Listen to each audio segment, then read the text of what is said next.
बाळा, आमचीच आठवण काढत होतास ना, त्यामुळेच तर आम्ही प्रकट झालो.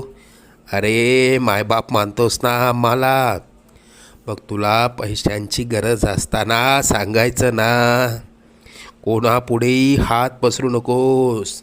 लोक 2-4 हजारांची मदत करतीलही, पण तुझ्या मागे सर्वांना तुझी मजबुरी हसत सांगतील.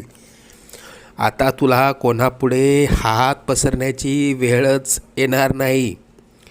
तू आजपर्यंत भरपूर दुःख सहन केलंस. लवकरच तुझ्या रडक्या भाग्यात सुखाचे दिवस येतील.